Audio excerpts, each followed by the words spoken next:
نحمده ونصلي على رسوله الكريم اما بعد فاعوذ بالله من الشیطان الرجیم بسم اللہ الرحمن الرحیم رب اشرح لي صدری ویسر لي امری واحلل عقدۃ من لسانی یفقهوا قولی رب زدنی علما اللہم فقہنا فی الدین آمین یا رب العالمین۔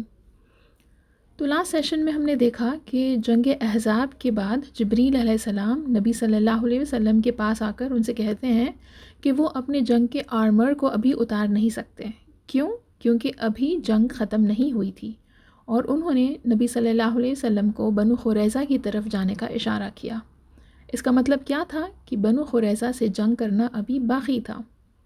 اور پھر نبی صلی اللہ علیہ وسلم مسلمانوں کی آرمی کو لے کر بنو قریظہ کے یہاں پہنچے اور بنو قریظہ کو قید کر لیے، اور جب اوس کے قبیلے والے بنو قریظہ کی سپورٹ میں کھڑے ہو گئے تھے تو نبی صلی اللہ علیہ وسلم نے یہ فیصلہ کہ بنو قریظہ کے ساتھ کیا کیا جائے، اس کا فیصلہ وہ اوس کے قبیلے کے لیڈر سعد بن معاذ رضی اللہ عنہ پر چھوڑ دیے۔ اور پھر سعد بن معاذ رضی اللہ عنہ نے یہ فیصلہ کیا کہ بنو قریظہ کی فریب کی سزا ان کے آدمیوں کا قتل ہے، یعنی ان کے آدمیوں کا قتل کر دیا جائے۔ تو ان کے فیصلے کے بعد نبی صلی اللہ علیہ وسلم نے یہ حکم دیا اور بنو قریظہ کے آدمیوں کا قتل کر دیا گیا۔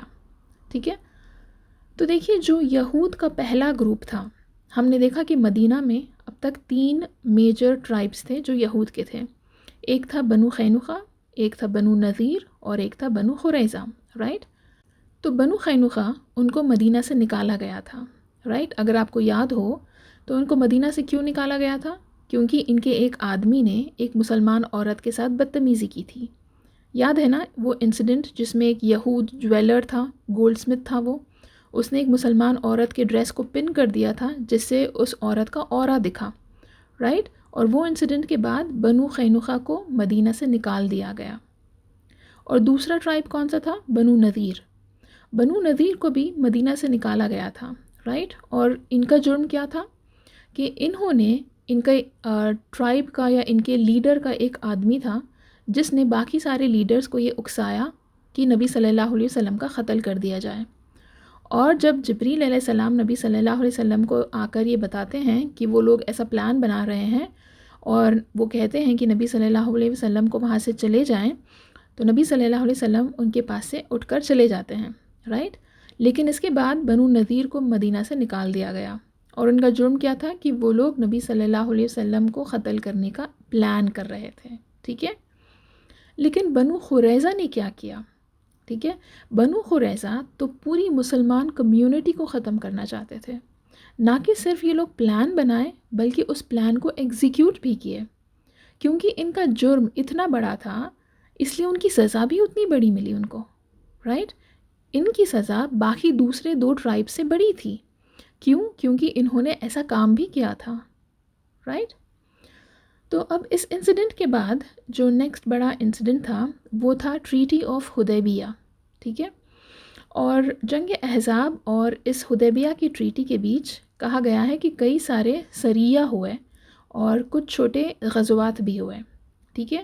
یعنی نبی صلی اللہ علیہ وسلم نے کئی سارے سریہ بھیجے تھے، ایکسپیڈیشنز پہ لوگوں کو بھیجے تھے، اور کچھ غزوات بھی ہوئے جس میں وہ خود پارٹیسپیٹ کیے، ٹھیک ہے؟ تو اگر آپ کو یاد ہو تو کچھ سیشنز پہلے ہم نے ایک انسیڈنٹ کے بارے میں ڈسکس کیا تھا جو تھا کعب بن اشرف کے بارے میں، رائٹ؟ یہ بھی ایک یہود تھا، بہت بڑا پوئٹ تھا یہود کا، اور کافی پیسے والا بھی تھا۔ یاد ہے ہم نے ڈسکس کیا تھا کہ یہ نبی صلی اللہ علیہ وسلم کے بارے میں بری باتیں لکھتا تھا، انفیکٹ یہ مسلمان عورتوں کے بارے میں بھی پوئمز لکھتا تھا، رائٹ؟ اور نبی صلی اللہ علیہ وسلم اور مسلمان تھے وہ اس کے ان حرکتوں سے بہت غصے میں آ گئے تھے، اور ایک دن انہوں نے فیصلہ کیا کہ اس کا قتل کر دیا جائے، اور مسلمہ رضی اللہ عنہ نے جا کر اس آدمی کا قتل کر دیا تھا، رائٹ؟ اب ویسا ہی خیبر میں ایک اور یہودی تھا، ٹھیک ہے؟ خیبر کون سی جگہ تھی؟ وہیں جہاں پر یہ جو یہود مدینہ سے نکالے گئے تھے وہ خیبر میں جا کر رہ رہے تھے، رائٹ؟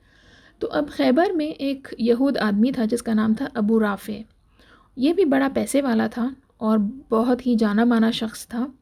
اس نے جنگ احزاب کے وقت بنو غطفان کو فنڈ کیا تھا، یعنی اس نے بنو غطفان کو جنگ کے لیے پیسے دیے تھے۔ ان کے ہتھیاروں کے لیے، ان کے جو بھی خرچے تھے جنگ کے لیے، اس آدمی نے وہ سارے پیسے ان کو دیے تھے تاکہ وہ لوگ ان مسلمانوں کے ساتھ آ کر جنگ کر سکیں۔ اس نے بیسکلی بنو غطفان کے سارے خرچے اٹھائے تھے، اور اس کے ساتھ ساتھ یہ بھی مسلمانوں کا بہت بڑا دشمن تھا، نبی صلی اللہ علیہ وسلم کے بارے میں جا کر لوگوں کو اکساتا تھا، بہت بری بری باتیں کہتا تھا۔ تو مسلمانوں نے مل کر نبی صلی اللہ علیہ وسلم سے اس کے بارے میں بھی ڈسکس کیا کہ اس انسان کو مار دیا جائے تاکہ یہ جا کر اور دوسرے لوگوں میں فساد نہ پیدا کرے، ٹھیک ہے۔ تو نبی صلی اللہ علیہ وسلم نے مسلمانوں کو یہ اجازت دی کہ وہ لوگ جا کے اس کا قتل کر سکتے ہیں، اور کہا گیا ہے کہ عبداللہ بن عتیق رضی اللہ عنہ وہ کچھ مسلمانوں کے ساتھ خیبر گئے اور پلان بنائے، اور پورے پلان کے ساتھ وہ لوگ وہاں گئے اور ابو رافع کا قتل کر دیے، ٹھیک ہے۔ تو دیکھیے، یا تو پھر وہ کعب بن اشرف ہو یا پھر وہ ابو رافع ہو، مسلمانوں نے یا نبی صلی اللہ علیہ وسلم نے ان کو قتل کرنے کا کیوں کہا؟ کیونکہ دیکھیے، یہ لوگ جو تھے یہ فساد پیدا کر رہے تھے، alright؟ اور نبی صلی اللہ علیہ وسلم یہ میسج بھجوانا چاہ رہے تھے باقی سب لوگوں میں کہ اگر تم لوگ مسلمانوں کے ساتھ میس اپ کرو گے تو مسلمان بھی تم کو چھوڑیں گے نہیں۔ تم لوگ یہ نہیں سمجھنا کہ تم لوگ کچھ بھی کرو گے اور مسلمان خاموش بیٹھیں گے، نہیں۔ بیسکلی نبی صلی اللہ علیہ وسلم باقی سب لوگوں کو، ٹھیک ہے، چاہے وہ یہود ہو یا پھر وہ قریش ہو، چاہے جو بھی ان کے دشمن ہو، سب کو یہ میسج بھجوا رہے تھے کہ اگر تم لوگ ہمارے ساتھ دشمنی کرو گے اور دشمنی میں آ کر اگر تم لوگ یہ فساد پیدا کرو گے تو تم کو اس کا انجام بھی بھگتنا ہوگا، ہم مسلمان چپ نہیں بیٹھیں گے، ٹھیک ہے۔ تو یہ میسج تھا نبی صلی اللہ علیہ وسلم کا، جس کی وجہ سے انہوں نے یہ اجازت دی کہ ان لوگوں کا قتل کیا جائے، تاکہ یہ دوسروں کے لیے بھی لیسن ہو، تاکہ دوسرے لوگ ان کے جیسے حرکتیں کرنے سے پہلے دوبارہ سوچیں، ٹھیک ہے۔ تو اب کہا گیا ہے کہ اس انسیڈنٹ کے بعد جو نیکسٹ انسیڈنٹ نریٹ کیا گیا تھا وہ تھا زینب بنت جہش رضی اللہ عنہا کا نبی صلی اللہ علیہ وسلم کے ساتھ نکاح، ٹھیک ہے۔ تو زینب رضی اللہ عنہا نبی صلی اللہ علیہ وسلم کی کزن تھی، ٹھیک ہے، وہ قریش کی ٹرائب سے تھی، اور ایک دن نبی صلی اللہ علیہ وسلم ان کے پاس گئے زید رضی اللہ عنہ کا رشتہ لے کر، ٹھیک ہے، زید بن حارثہ رضی اللہ عنہ، یاد ہے نا، یہ نبی صلی اللہ علیہ وسلم کے غلام تھے، اور پھر بعد میں نبی صلی اللہ علیہ وسلم نے ان کو اپنا منہ بولا بیٹا بنا لیا تھا، رائٹ، کیونکہ اس وقت ایسا عرب میں لوگ کرتے تھے۔ لیکن اس وقت ایسا نہیں تھا کہ کوئی غلام کوئی نارمل آدمی سے شادی کرتا، رائٹ، اس وقت ریسزم بہت تھا، یعنی کہ ایک غلام کا نکاح صرف دوسرے غلام سے ہی ہو سکتا تھا، کوئی نارمل انسان کوئی غلام کے ساتھ نکاح نہیں کر سکتا تھا۔ تو نبی صلی اللہ علیہ وسلم اس نارم کو بریک کرنا چاہتے تھے، اس ریسزم کو توڑنا چاہتے تھے، تو اس لیے نبی صلی اللہ علیہ وسلم نے اس ارادے سے زید رضی اللہ عنہ کا رشتہ زینب رضی اللہ عنہ کے پاس لے گئے۔ تو جب زینب رضی اللہ عنہ نے یہ بات سنی تو انہوں نے نبی صلی اللہ علیہ وسلم کو اس رشتے سے انکار کر دیا۔ کیوں؟ کیونکہ وہ قریش سے تھی، وہ بڑے گھرانے سے تھی، اور زید رضی اللہ عنہ وہ غلام تھے، رائٹ۔ لیکن نبی صلی اللہ علیہ وسلم نے ایسا کیوں کیا؟ کیونکہ وہ چاہتے تھے کہ اس بیریئر کو توڑیں، وہ چاہتے تھے کہ ایک غلام کا نکاح ایک نارمل انسان کے ساتھ بھی ہو سکتا تھا، وہ یہ بتانا چاہتے تھے۔ تو جب نبی صلی اللہ علیہ وسلم زید رضی اللہ عنہ کا رشتہ لے کر گئے تو زینب رضی اللہ عنہ نے ان کو منع کر دیا، اور جب نبی صلی اللہ علیہ وسلم نے ان کو فورس کیا، ٹھیک ہے، زینب رضی اللہ عنہ کو، تو انہوں نے کہا کہ ٹھیک ہے، میں سوچ کر بتاؤں گی۔ تو کہا گیا ہے کہ تبھی سورہ احزاب کی آیت نمبر 36 نازل کی گئی، جس میں اللہ یہ کہتے ہیں کہ کسی مومن مرد اور کسی مومن عورت کو یہ حق نہیں ہے کہ جب اللہ اور اللہ کے رسول صلی اللہ علیہ وسلم کسی معاملے کا فیصلہ کر دیں تو پھر اسے اپنے اس معاملے میں خود فیصلہ کرنے کا اختیار حاصل نہیں ہے، اور جو کوئی اللہ اور اللہ کے رسول صلی اللہ علیہ وسلم کی نافرمانی کرے گا تو وہ بے شک گمراہی میں پڑ گیا۔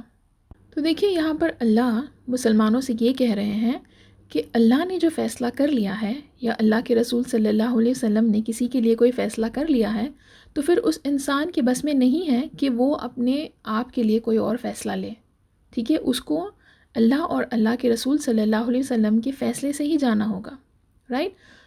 تو جب یہ بات زینب رضی اللہ عنہ تک پہنچی تو وہ زید رضی اللہ عنہ سے نکاح کرنے کے لیے تیار ہو گئی، ٹھیک ہے۔ تو کہا گیا ہے کہ اس کے بعد زینب رضی اللہ عنہا کا نکاح زید رضی اللہ عنہ کے ساتھ ہو گیا، لیکن نکاح کے بعد زید اور زینب رضی اللہ عنہما دونوں کے بیچ ایشوز ہوئے، ٹھیک ہے، وہ لوگ ایک دوسرے سے کمپیٹیبل نہیں تھے، اور زید رضی اللہ عنہ بار بار نبی صلی اللہ علیہ وسلم سے آ کر زینب رضی اللہ عنہا کی شکایت کرتے تھے، اور نبی صلی اللہ علیہ وسلم ان کو بار بار سمجھا کر واپس بھیج دیتے تھے کہ اپنی بیوی کے ساتھ اچھے سے رہو، اس کو سنبھال کر رکھو۔ لیکن دونوں میں بات بڑھتی گئی اور کہا گیا ہے کہ 1 سال میں ہی ان دونوں کا ڈیورس ہو گیا۔ تو جب زینب رضی اللہ عنہا کا ڈیورس ہوا تو نبی صلی اللہ علیہ وسلم کو اللہ کی طرف سے یہ حکم آیا کہ وہ زینب رضی اللہ عنہا سے نکاح کر لیں، لیکن جب یہ نکاح ہوا تب اس پر بہت کنٹروورسیز ہوئے۔ تو دیکھیے، سب سے پہلے تو ایک طرف نبی صلی اللہ علیہ وسلم کو یہ گلٹی فیلنگ تھی کہ ان کی وجہ سے ان کا نکاح ہوا، رائٹ، اور پھر زینب رضی اللہ عنہا کا ڈیورس ہو گیا، رائٹ، اور اس وقت بھی اور اس معاشرے میں بھی عورت پر ہی بلیم کیا جاتا تھا۔ تو نبی صلی اللہ علیہ وسلم کو یہ بات بری لگی کہ کیسے زینب رضی اللہ عنہا کا ڈیورس ہو گیا تھا، اور اس کے بعد جب اللہ کا حکم آیا کہ نبی صلی اللہ علیہ وسلم کو زینب رضی اللہ عنہا سے نکاح کرنا ہے، تو نبی صلی اللہ علیہ وسلم نے زینب رضی اللہ عنہا سے نکاح کر لیا، ٹھیک ہے۔ تو اب کنٹروورسی اس میں اسی لیے ہوئی کیونکہ عرب کی قوم میں منہ بولا بیٹا سگے بیٹے جیسا ہوتا تھا، تو اس کی بیوی سے نکاح کرنا حرام تھا، ٹھیک ہے۔ اب کیونکہ نبی صلی اللہ علیہ وسلم نے زید رضی اللہ عنہ کو اپنا منہ بولا بیٹا کہا تھا، تو اس حساب سے نبی صلی اللہ علیہ وسلم زید رضی اللہ عنہ کی بیوی یعنی زینب رضی اللہ عنہ سے نکاح نہیں کر سکتے، لیکن اللہ چاہتے تھے کہ اس نارم کو توڑا جائے، ٹھیک ہے، اسی لیے اللہ نے نبی صلی اللہ علیہ وسلم کو اس کام کے لیے چنا۔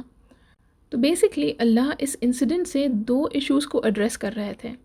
پہلی بات یہ کہ اڈاپٹڈ بیٹا سگا بیٹا جیسا نہیں ہوتا، اور دوسری بات یہ کہ اڈاپٹڈ بیٹے کی بیوی سے نکاح کیا جا سکتا ہے، ٹھیک ہے، اور اس پر بھی اللہ نے قرآن کے آیات نازل کیے۔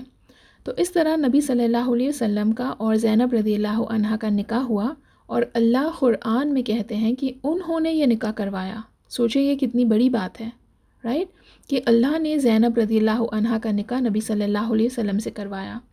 تو کہا گیا ہے کہ اس بات کو لے کر زینب رضی اللہ عنہا نبی صلی اللہ علیہ وسلم کی دوسری بیویوں سے کہتی تھی کہ ان سب کا نکاح تو ان کے گھر والوں نے کروایا ہے، لیکن زینب رضی اللہ عنہا کا نکاح نبی صلی اللہ علیہ وسلم سے اللہ نے کروایا ہے۔ وہ اس بات کو لے کر دوسروں کے سامنے بوسٹ کرتی تھی۔ تو زینب بن جہش رضی اللہ عنہا وہ 8ویں عورت تھی جس کا نبی صلی اللہ علیہ وسلم کے ساتھ نکاح ہوا تھا، لیکن اس وقت جب ان کا نکاح ہوا تو یہ ان کی 6th زوجہ تھی، یعنی 6th بیوی تھی، کیونکہ نبی صلی اللہ علیہ وسلم کی 2 بیویوں کا انتقال ہو چکا تھا، ایک تھی خدیجہ رضی اللہ عنہا اور دوسری تھی زینب بنت خزیمہ رضی اللہ عنہا، تو وہ اس طریقے سے 6th وائف تھی، ٹھیک ہے۔ تو زینب بن جہش رضی اللہ عنہا بھی بہت نیک تھی۔ عائشہ رضی اللہ عنہا نے کہا ہے کہ نبی صلی اللہ علیہ وسلم کی کوئی اور بیوی ان سے کمپیٹ نہیں کرتی تھی سوائے زینب رضی اللہ عنہا کے، یعنی کوئی اور بیوی عائشہ رضی اللہ عنہا سے کمپیٹ نہیں کرتی تھی سوائے زینب رضی اللہ عنہا کے۔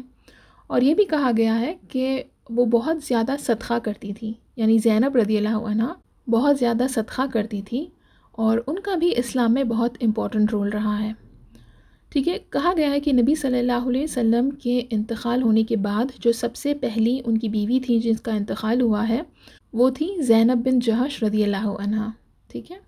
تو کہا گیا ہے کہ اس انسیڈنٹ کو لے کر، یعنی نبی صلی اللہ علیہ وسلم کا نکاح زینب رضی اللہ عنہا سے جو ہوا ہے، زینب بن جہش رضی اللہ عنہا سے، تو اس انسیڈنٹ کو لے کر کوئی اور سٹوری بھی نریٹ کی گئی ہے کچھ بکس میں، لیکن اس کی اوتھینٹسٹی کہیں پروو نہیں ہوئی ہے، تو اسی لیے ہم اس سٹوری کو ایڈریس نہیں کریں گے۔ کچھ لوگوں نے کہا ہے کہ نبی صلی اللہ علیہ وسلم کا اٹریکشن ہوا تھا زینب رضی اللہ عنہا سے، جس کی وجہ سے زید رضی اللہ عنہ نے ان کو چھوڑ دیا تھا، اس کے بعد ان کا نکاح ہوا نبی صلی اللہ علیہ وسلم سے، جو کہ یہ سٹوری کچھ لوگ کہتے ہیں بٹ یہ سٹوری اوتھینٹک نہیں ہے، ٹھیک ہے، تو اس لیے ہم اس سٹوری کو ایڈریس نہیں کریں گے۔ تو ابھی آگے بڑھتے ہوئے نیکسٹ انسیڈنٹ جو نریٹ کیا گیا تھا وہ تھا 6th ہجرہ میں، یعنی کہ ہجرہ کر کے 6 سال ہو چکے تھے، اور یہ انسیڈنٹ تھا حدیبیہ کی ٹریٹی کا، ٹھیک ہے۔ تو یہ حدیبیہ کی ٹریٹی کیا تھی اور کیوں بنی گئی؟ ٹھیک ہے، تو کہا گیا ہے کہ ایک دن نبی صلی اللہ علیہ وسلم نے ایک خواب دیکھا جس میں وہ صحابہ کے ساتھ عمرہ کرنے مکہ گئے تھے، اور یہ لوگ امن کے ساتھ عمرہ کر رہے تھے۔ انہوں نے یہ بھی دیکھا کہ کچھ صحابہ نے اپنے سر کے بال نکال لیے تھے، کچھ نے اپنے بالوں کو کٹوا لیا تھا۔ تو بیسیکلی یہ نبی صلی اللہ علیہ وسلم کو ایک خواب آیا تھا، اور یاد ہے نا کہ نبی صلی اللہ علیہ وسلم کے جو خواب ہوتے تھے وہ اللہ کی طرف سے وحی ہوتے تھے، رائٹ؟ تو اس خواب کے بعد نبی صلی اللہ علیہ وسلم یہ سمجھ گئے کہ ان کو عمرہ کے لیے جانے کا اشارہ ہے، ٹھیک ہے؟ سوچئے 6 سال سے نبی صلی اللہ علیہ وسلم کعبہ نہیں دیکھے، ان کو کعبہ سے بہت زیادہ محبت تھی، رائٹ؟ جب سے وہ مدینہ آئے وہ کعبہ نہیں دیکھے، تو آبویسلی جب ان کو یہ خواب آیا تو بہت زیادہ خوش ہو گئے تھے، اور جب وہ سارے صحابہ کو یہ بات بتائے تو صحابہ بھی بہت زیادہ خوش ہو گئے تھے، اور خاص طور سے کون؟ مہاجرین جو مکہ کے مسلمان تھے، رائٹ؟ اب ان کو موقع مل رہا تھا کہ وہ مکہ دوبارہ جائیں، اللہ کی عبادت کریں، عمرہ کریں، رائٹ؟ تو کہا گیا ہے کہ نبی صلی اللہ علیہ وسلم مسلمانوں کے ساتھ مل کر یہ فیصلہ کیے، اور فرسٹ ذوالقعدہ کے مہینے میں نبی صلی اللہ علیہ وسلم 1400 مسلمانوں کو لے کر عمرہ کے لیے نکلے، ٹھیک ہے؟ 1400 مسلمانوں کے ساتھ عمرہ کے لیے مدینہ سے نکلے، اور ان کے ساتھ ان کی قربانی کے جانور بھی تھے، ٹھیک ہے؟ تو دیکھیے ذوالقعدہ کون سا مہینہ ہے؟ یہ سیکرڈ منتھ ہے، رائٹ؟ اور اس منتھ میں جنگ نہیں کی جاتی تھی، تو نبی صلی اللہ علیہ وسلم نے یہ منتھ کیوں چنا؟ مکہ والوں کو، مشرکون کو یہ دکھانے کے لیے، یہ میسج بھجوانے کے لیے کہ وہ لوگ جنگ کرنے نہیں آ رہے ہیں، وہ لوگ بس امن کے ساتھ عمرہ کرنے آ رہے ہیں اور عمرہ کر کے چلے جائیں گے۔ تو جب نبی صلی اللہ علیہ وسلم مسلمانوں کے ساتھ مدینہ سے نکلے اور ذوالحلیفہ پہنچے تو وہاں وہ احرام باندھے، ٹھیک ہے؟ نبی صلی اللہ علیہ وسلم اور مسلمان سب لوگ وہاں پر احرام باندھے، اور وہاں پر ان کے جانوروں کو کالرز پہنائے گئے، بیسیکلی کسی نہ کسی چیز سے ان کے جانوروں کو ڈیکوریٹ کیا گیا، جو کہ اس وقت ہوتا تھا کہ جو قربانی کے جانور تھے ان کو دوسرے جانوروں سے الگ دکھانے کے لیے، اسٹینڈ آؤٹ کرنے کے لیے وہ لوگ اپنے ان جانوروں کو ڈیکوریٹ کرتے تھے، یا کوئی سائن لگاتے تھے جس سے یہ پتہ چلے، یہ پہچان ہو کہ یہ قربانی کے جانور ہیں، ٹھیک ہے؟ تو اب جب وہاں سے یہ لوگ نکلے تو ان کو راستے میں پتہ چلا کہ قریش کو اس بات کا پتہ چل گیا کہ مسلمان مکہ کے لیے آ رہے ہیں، اور وہ لوگ ان کو روکنے کی کوشش میں تھے، ٹھیک ہے؟ تو نبی صلی اللہ علیہ وسلم نے صحابہ سے یہ مشورہ کیا کہ کیا کیا جائے، کیا ہمیں آگے بڑھنا چاہیے یا پھر ہم واپس مدینہ چلے جائیں؟ تو کہا گیا ہے کہ ابو بکر رضی اللہ عنہ نے نبی صلی اللہ علیہ وسلم سے یہ کہا کہ یا رسول اللہ، ہم نیک کام کرنے جا رہے ہیں، ہم اللہ کی عبادت کے لیے جا رہے ہیں، ہم اسی نیت سے آگے بڑھیں گے، ٹھیک ہے؟ اور جب یہ بات طے ہوئی تو سب آگے بڑھے۔ تو دیکھیے جب ابراہیم علیہ السلام سے جب حج شروع ہوا تھا تب سے لے کر اس وقت تک عرب کے جو لوگ تھے ان کا یہ رول تھا کہ کوئی بھی کسی بھی انسان کو عمرہ یا حج کرنے سے روکا نہیں جا سکتا، ٹھیک ہے؟ جو بھی انسان حج یا عمرہ کے لیے جائے گا تو ان کو یہ لوگ روک نہیں سکتے، ٹھیک ہے؟ یہ ان کا رول تھا، اور اب قریش ان کے اس رول کو توڑ رہے تھے۔ پہلی بار تھا جب قریش اپنے اس رول کو توڑ رہے تھے جو ان کے اینسسٹرز فالو کرتے آئے تھے، رائٹ؟ مسلمانوں کو عمرہ کرنے سے روکا جا رہا تھا، اور قریش نے ایسا کیوں کیا؟ ان کو ان کا ایگو امپورٹنٹ تھا، رائٹ؟ وہ ایگو میں آ کر مسلمانوں کو روک رہے تھے۔ تو کہا گیا ہے کہ جب قریش کو اس بات کا پتہ چلا کہ مسلمان مکہ کی طرف بڑھ رہے ہیں تو انہوں نے خالد بن ولید رضی اللہ عنہ کو بھیجا کہ وہ جا کر ان کا راستہ روکے۔ خالد بن ولید رضی اللہ عنہ اس وقت اسلام پر نہیں تھے، وہ ابھی مشرک ہی تھے۔ تو جب خالد بن ولید رضی اللہ عنہ مسلمانوں کو روکنے کے لیے آئے تو نبی صلی اللہ علیہ وسلم نے اپنا راستہ بدل دیا، وہ صحابہ کو کہہ کر دوسرا راستہ اپنا لیے مکہ جانے کے لیے، اور جو دوسرا راستہ وہ لوگ اپنائے تھے وہ راستہ کہا گیا ہے کہ بہت ہی ٹف راستہ تھا، صحابہ کو بہت مشکل ہوئی اس راستے کو کراس کرنے کے لیے، لیکن کیونکہ ان کے پاس کوئی اور آپشن نہیں تھا اور وہ لوگ جنگ نہیں کرنا چاہتے تھے، کسی طرح سے جھگڑا نہیں کرنا چاہتے تھے، تو اس لیے وہ چپ چاپ دوسرا راستہ لے لیے۔ مین وائل خالد بن ولید رضی اللہ عنہ مکہ جا کر قریش کو یہ نیوز دیے کہ مسلمانوں نے دوسرا راستہ اپنا لیا ہے، وہ لوگ مکہ کی طرف آگے بڑھ رہے ہیں۔ تو اب مسلمان اس دوسرے راستے کو کراس کرتے ہوئے حدیبیہ کے قریب پہنچے۔ حدیبیہ اس جگہ کا نام تھا، ٹھیک ہے۔ تو جب نبی صلی اللہ علیہ وسلم مسلمانوں کے ساتھ حدیبیہ کے قریب پہنچے تو کہا گیا ہے کہ ان کی اونٹنی جس کا نام تھا قصوہ، وہ آگے جانے سے رک گئی، وہ ایک جگہ پر بیٹھ گئی تھی، اور صحابہ بہت کوشش کرنے لگے اس اونٹنی کو اٹھانے کے لیے، لیکن وہ اٹھ نہیں رہی تھی۔ تو صحابہ سب پریشان ہو گئے تھے، اور وہ پریشانی سے بول رہے تھے کہ قصوہ نبی صلی اللہ علیہ وسلم کی جو اونٹنی تھی اس کا نام لے کر کہہ رہے تھے کہ وہ اٹھ نہیں رہی ہے، وہ اٹھ نہیں رہی ہے، قصوہ نہیں اٹھ رہی ہے۔ تو نبی صلی اللہ علیہ وسلم نے بہت ہی کام طریقے سے، بہت ہی پیسفل طریقے سے کہا ہے کہ وہ رکی نہیں، بلکہ جس نے ہاتھی کو روکا اسی نے قصوہ کو بھی روکا ہے۔ اس کا مطلب کیا تھا کہ یہ اللہ کی طرف اشارہ تھا کہ اللہ اس ہاتھی کو روکے تھے۔ کس ہاتھی کو؟ یاد ہے نا وہ انسیڈنٹ فیل کے بارے میں جو سورۃ الفیل میں آیا ہے، رائٹ؟ جب اللہ ابراہا کے ہاتھی کو روکے تھے، تو نبی صلی اللہ علیہ وسلم یہاں اسی انسیڈنٹ کے بارے میں نریٹ کر رہے ہیں کہ جس طرح اللہ نے اس ہاتھی کو روکا تھا، اسی طرح اللہ ہی ہے جو اس اونٹنی کو روک رہے ہیں۔ تو بیسکلی نبی صلی اللہ علیہ وسلم سمجھ گئے کہ یہ اللہ کی طرف سے اشارہ تھا، اور ان کو وہیں حدیبیہ پر ہی کیمپ کرنا تھا، ان لوگوں کو وہیں رکنا تھا، ٹھیک ہے۔ اور نبی صلی اللہ علیہ وسلم کو یہ بھی سمجھ میں آ گیا تھا کہ قریش اب اتنی آسانی سے ان کی بات ماننے والے نہیں ہیں۔ انہوں نے کہا کہ اللہ کی قسم، اگر یہ لوگ یعنی قریش کوئی بھی بات مجھ سے منوا لیں جو اسلام کے دائرے میں ہو تو میں ان کی ہر بات مان لوں گا، ایز لانگ ایز وہ اسلام کے خلاف نہ ہو۔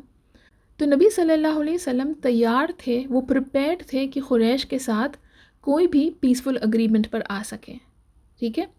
تو دیکھیں اس وقت نبی صلی اللہ علیہ وسلم کا اور مسلمانوں کا کیا حال تھا ہوگا۔ وہ لوگ اتنی خوشی سے مدینہ سے نکلے، رائٹ، عمرہ کرنے کے لیے، کعبہ آنے کے لیے، اللہ کی عبادت کرنے کے لیے، اور ان کو روکا جا رہا تھا، رائٹ۔ ان کی جگہ کوئی اور ہوتا تو وہ بہت زیادہ غصے میں ہوتا اور بہت زیادہ فرسٹریٹڈ ہو جاتا تھا، رائٹ۔ لیکن نبی صلی اللہ علیہ وسلم اور مسلمان صبر کر رہے تھے۔ نبی صلی اللہ علیہ وسلم سمجھ گئے تھے کہ اب یہ مشکل ہو رہا تھا، ٹھیک ہے۔ قریش مان نہیں رہے تھے، وہ بار بار یہی کہہ رہے تھے کہ ہم عمرہ کرنے آ رہے ہیں، ہم جنگ کرنا نہیں چاہتے، اس کے باوجود بھی اگر تم لوگ ہم سے جنگ کرنا چاہتے ہو تو پھر ہم خاموش نہیں رہیں گے۔ تو بیسکلی نبی صلی اللہ علیہ وسلم کا میسج کیا تھا کہ ہم عمرہ کرنے آ رہے ہیں، ہم امن سے آ رہے ہیں، ہم جنگ کرنا نہیں چاہتے، لیکن اگر تم لوگ باز نہیں آؤ گے اور تم لوگ ہم سے جنگ کرنا چاہیں گے تو پھر ہم اپنے آپ کو ڈیفینڈ کریں گے، رائٹ۔ تو اب کہا گیا ہے کہ جب حدیبیہ پر مسلمان کیمپ کیے تو وہاں پر ان کو ایک شخص ملا جو کہ ایک بیدوئن ٹرائب کا لیڈر تھا، جس کا نام تھا بدیل بن ورقہ۔ یہ اپنے گروپ کے ساتھ وہاں آیا، اور یہ نبی صلی اللہ علیہ وسلم کا اور مسلمانوں کا ویل وشر تھا بیسکلی، ٹھیک ہے۔ تو اس نے نبی صلی اللہ علیہ وسلم سے کہا کہ قریش تم سے جنگ کرنے کی تیاری کر رہے ہیں، تو تم سوچ سمجھ کر فیصلہ لو، اگر تم لوگ نہیں رکیں گے تو قریش تم سے جنگ کریں گے اور بات بگڑ سکتی ہے، خون خرابہ ہو سکتا ہے، اور تم لوگ حرم میں تو جنگ نہیں کرنا چاہو گے۔ تو نبی صلی اللہ علیہ وسلم نے ان سے کہا کہ ہم تو صرف عمرہ کرنے آ رہے ہیں، ان سے جنگ کرنے نہیں آ رہے ہیں، اور انہوں نے یہ بھی کہا کہ لگتا ہے کہ قریش کو جنگ کرنے کی عادت ہی ہو گئی ہے، ہم تو امن کے ساتھ آئے ہیں، لیکن اگر یہ لوگ ہم سے جنگ کرنا چاہتے ہیں تو ہم اپنے آپ کو ڈیفینڈ کرتے ہوئے جنگ کریں گے۔ تو یہ آدمی بدیل یہ نبی صلی اللہ علیہ وسلم کی باتیں سن کر قریش کے پاس گیا اور ان کو یہ میسج دیا کہ مسلمان جنگ کرنے نہیں آئے ہیں، وہ صرف عمرہ کرنا چاہتے ہیں۔ لیکن اس کی بات کو قریش ماننے والے نہیں تھے، وہ سننا نہیں چاہتے تھے۔ انہوں نے کہا کہ اللہ کی قسم، ہم محمد صلی اللہ علیہ وسلم کو مکہ میں داخل ہونے نہیں دینا چاہتے، ہم ان کو مکہ میں داخل ہونے نہیں دیں گے چاہے کچھ بھی ہو جائے۔ تو اب کیونکہ بات بڑھ گئی تھی اور یہ بات مکہ کے باہر بھی پھیل گئی تھی، تو کہا گیا ہے کہ عروہ بن مسعود، ٹھیک ہے، جو ثقیف ٹرائب کے لیڈر تھے۔ اب ثقیف ٹرائب کون تھی؟ یہ طائف کی ٹرائب تھی۔ تو یہ جو تھے یہ قریش کے پاس آئے، اور یہ عمر میں بڑے تھے، ٹھیک ہے، اور قریش کے پاس تو کوئی بڑے لیڈرز ابھی موجود نہیں تھے کیونکہ سارے بڑے ان کے جو لیڈرز تھے وہ مارے گئے تھے، رائٹ، سوائے ابو سفیان کے، ابھی وہ اکیلے باقی تھے۔ تو عروہ بن مسعود قریش کے پاس آئے اور ان کو بولے کہ دیکھو میں تم سب سے بڑا ہوں، رائٹ، اور میں نے ہمیشہ تمہاری بھلائی چاہی ہے، تو میں تم سے یہ کہتا ہوں کہ میں محمد صلی اللہ علیہ وسلم سے جا کر تمہارے بہاف پر بات کروں گا اور ان کو سمجھاؤں گا۔ تو قریش مان گئے اور انہوں نے عروہ بن مسعود کو نبی صلی اللہ علیہ وسلم کے پاس بھیجا تاکہ وہ جا کر ان سے بات کریں اور جو بھی نیگوسیشنز کر سکیں اور اس فیصلے پر آئیں۔ تو عروہ جا کر نبی صلی اللہ علیہ وسلم سے بات کیے اور نبی صلی اللہ علیہ وسلم نے بھی ان کو وہی بات کی جو انہوں نے بدیل سے کہا تھا کہ ہم جنگ کرنے نہیں آئے، ہم صرف عمرہ کرنے آئے اور اپنے ساتھ قربانی کے جانور بھی لائے ہیں۔ تو عروہ نے نبی صلی اللہ علیہ وسلم سے کہا کہ تم یہ کیا کر رہے ہو؟ تم اپنے ہی لوگوں کا خون بہانا چاہتے ہو؟ یعنی قریش کی طرف اشارہ تھا کہ وہ ان کا اپنا خون تھا، رائٹ؟ تو اتنے میں ابو بکر رضی اللہ عنہ ان کو بہت غصہ آیا عروہ کی باتیں سن کر، اور انہوں نے عروہ کو بہت بری باتیں کی۔ عروہ نے ابو بکر رضی اللہ عنہ سے پہلی بار ایسی باتیں سنی اور وہ حیران ہو گیا، اور اس نے جواب دیا کہ میں تمہارے احسانوں کی وجہ سے چپ ہوں، ورنہ میں تمہاری ان باتوں کا جواب دے سکتا ہوں۔ تو بیسیکلی ابو بکر رضی اللہ عنہ کے احسان تھے عروہ پر جس کی وجہ سے وہ چپ تھا۔ اور عروہ نبی صلی اللہ علیہ وسلم سے بات کرنے لگا، اور بات کرتے کرتے وہ نبی صلی اللہ علیہ وسلم کی داڑھی کو ہاتھ لگا رہا تھا، ٹھیک ہے؟ ایسا اس وقت کے لوگ کرتے تھے، بات چیت کرتے ہوئے ایک دوسرے کی داڑھی کو پکڑتے تھے یا ہاتھ لگاتے تھے۔ ایک جیسچر تھا یہ اپنی بات منوانے کا یا پھر آگے والے کو اپنی طرف کرنے کا، ٹھیک ہے؟ ایک کوشش ہوتی تھی یہ کہ ہم دونوں سیم پیج پر ہیں یا ہم دونوں ایک ہی طرف ہیں، ایسا کچھ ان کا جیسچر ہوتا تھا۔ تو جب ہی بھی وہ نبی صلی اللہ علیہ وسلم کی داڑھی کو ہاتھ لگانے کی کوشش میں تھا تو کوئی نہ کوئی صحابی آ کر اس کو روکتے تھے، اس کے ہاتھ کو ہٹاتے تھے۔ تو جیسا عروہ نبی صلی اللہ علیہ وسلم کی داڑھی پکڑ رہا تھا تب کہا گیا ہے کہ مغیرہ بن شعبہ، ٹھیک ہے، وہ عروہ کے بھانجے تھے رضی اللہ عنہ، تو وہ عروہ کا ہاتھ زور سے ہٹائے اور عروہ اور مغیرہ کے بیچ بحث بھی ہوئی۔ پھر تو کہا گیا ہے کہ عروہ وہاں کچھ وقت تک رہا اور اس نے نبی صلی اللہ علیہ وسلم کو دیکھا کہ کس طرح صحابہ جو تھے وہ نبی صلی اللہ علیہ وسلم کے ساتھ ان کا ایٹیٹیوڈ تھا، کس طرح وہ نبی صلی اللہ علیہ وسلم کو ٹریٹ کر رہے تھے۔ بیسکلی اس نے یہ دیکھا کہ وہ لوگ نبی صلی اللہ علیہ وسلم سے کتنی محبت کرتے تھے کہ جب بھی نبی صلی اللہ علیہ وسلم کوئی بات کرتے یا ان کو کوئی انسٹرکشنز دیتے تو صحابہ چپ چاپ اپنا سر جھکا کر نبی صلی اللہ علیہ وسلم کی بات سنتے اور ان کے انسٹرکشنز کو فالو کرتے، ان کی ہر بات کو فوراً مان لیتے تھے۔ اور وہ لوگ نبی صلی اللہ علیہ وسلم کے چہرے کو انفیکٹ دیکھ کر بھی بات نہیں کرتے تھے، احترام سے، عزت سے وہ اپنی نظر کو نیچے جھکا کر نبی صلی اللہ علیہ وسلم سے بات کرتے تھے، ان کی طرف نظر بھر کے دیکھتے بھی نہیں تھے۔ اور یہ بھی کہا گیا ہے کہ اس نے یہ دیکھا کہ جب نبی صلی اللہ علیہ وسلم وضو کر رہے تھے تو صحابہ ان کا جو پانی تھا، وضو کا پانی جو ان کے جسم سے بہہ رہا تھا، وہ پانی کو اپنے ہاتھوں میں لے کر اپنے جسم پر ملتے تھے۔ ایسی محبت کرتے تھے وہ نبی صلی اللہ علیہ وسلم سے اور ایسا احترام کرتے تھے وہ نبی صلی اللہ علیہ وسلم کا۔ اور جب عروہ نے یہ دیکھا تو وہ حیران ہو گیا کہ کس طرح یہ لوگ ان سے محبت کرتے تھے، کس طرح ان کی عزت کر رہے تھے۔ وہ قریش کے پاس گیا اور بولا کہ میں نے اب تک کئی راجہ مہاراجاؤں کے پاس ان کے درباروں میں گیا ہوں، لیکن میں نے کبھی ایسا نہیں دیکھا جو میں نے آج دیکھا ہے۔ میں نے کوئی راجہ مہاراجہ کے لوگوں کو ان سے اتنی محبت یا ان سے اتنی عزت نہیں دیکھی جتنی میں نے مسلمانوں کو محمد صلی اللہ علیہ وسلم سے محبت کرتے ہوئے دیکھا، ان کی عزت کرتے ہوئے دیکھا۔ یہ لوگ محمد صلی اللہ علیہ وسلم سے ایسی محبت اور عزت کرتے ہیں جو میں نے آج تک کسی راجہ کے دربار میں نہیں دیکھا۔ سبحان اللہ۔ تو اس نے یہ بھی کہا کہ محمد صلی اللہ علیہ وسلم جو تم کو آفر کر رہا ہے اس سے اگری کر لو، اس سے نیگوسیشنز کر لو اور اس سے کوئی معاملہ طے کر لو۔ اور یہ کہہ کر اس نے کہا مجھے جو کہنا تھا میں نے کہہ دیا، اب باقی تم کو جو سمجھ میں آئے تم کرو۔ تو دیکھیے کیسے عروہ کا دل بدل گیا، رائٹ؟ جب وہ نبی صلی اللہ علیہ وسلم سے بات کرنے گیا تو وہ کچھ اور ہی ایٹیٹیوڈ سے گیا تھا، لیکن جب وہ بات کر کے واپس آیا تو اس کا ایٹیٹیوڈ کچھ اور ہو گیا تھا، رائٹ؟ اب کہا گیا ہے کہ جب ایک طرف یہ سب باتیں چل رہی تھی تو دوسری طرف قریش کا ایک گروپ تھا، ٹھیک ہے، کہا گیا ہے کہ اراؤنڈ 60 سے 70 لوگ تھے یہ، جو بہت زیادہ غصے میں تھے یہ سن کر کہ مسلمان مکہ کی طرف آ رہے ہیں۔ تو یہ لوگ چھپکے سے پلان بنائے تاکہ یہ لوگ جا کر مسلمانوں کی کیمپ پر مسلمانوں پر حملہ کریں۔ تو یہ چھپ کے گئے مسلمانوں کی کیمپ پر حملہ کرنے کے لیے، اور کہا گیا ہے کہ محمد بن مسلمہ رضی اللہ عنہ نے ان کو دیکھ لیا اور ان کو پکڑ لیا، اور وہ سب کو نبی صلی اللہ علیہ وسلم کے پاس لے کر آئے۔ نبی صلی اللہ علیہ وسلم نے ان سے بات کی اور ان سب کو چھوڑ دیا۔ کیوں نبی صلی اللہ علیہ وسلم نے ایسا کیا ہوگا؟ کیوں ان کو چھوڑ دیا گیا؟ یہ نبی صلی اللہ علیہ وسلم کا ایک طریقہ تھا یہ میسج پہنچانے کے لیے کہ وہ لوگ سچ میں عمرہ کرنے کے لیے ہی آ رہے ہیں، جنگ کرنے کے لیے نہیں۔ وہ لوگ جنگ نہیں کرنا چاہتے۔ تو یہ بھی ایک سائن تھا قریش کے لیے، نبی صلی اللہ علیہ وسلم کی طرف سے ان کے لوگوں کو چھوڑ دیا گیا تاکہ وہ لوگ یہ بات سمجھیں کہ یہ لوگ سچ میں صرف اور صرف عمرہ کرنے کے لیے آ رہے ہیں، جنگ کرنے کے لیے نہیں۔ اب جب ان قریش کے لوگوں کو چھوڑ دیا گیا، تب جا کر جو باقی کے قریش کے لوگ تھے ان کو ان کے دماغ میں یہ بات آئی کہ ہو سکتا ہے کہ شاید یہ سچ ہے کہ یہ لوگ امن چاہتے ہیں اور صرف عمرہ کرنے آئے ہیں۔ ٹھیک ہے، اس کے بعد یہ لوگ کیا فیصلہ کرتے ہیں؟ کیا یہ لوگ مسلمانوں کو عمرہ کرنے دیتے ہیں یا عمرہ نہیں کرنے دیتے؟ انشاءاللہ ہم اس کے بارے میں آگے کے سیشن میں جانیں گے۔ اس سیشن کو ہم یہیں روکتے ہیں، ٹھیک ہے؟ سبحانک اللہم و بحمدک، اشہد ان لا الہ الا انت، استغفرک و اتوب الیک۔ السلام علیکم ورحمۃ اللہ وبرکاتہ۔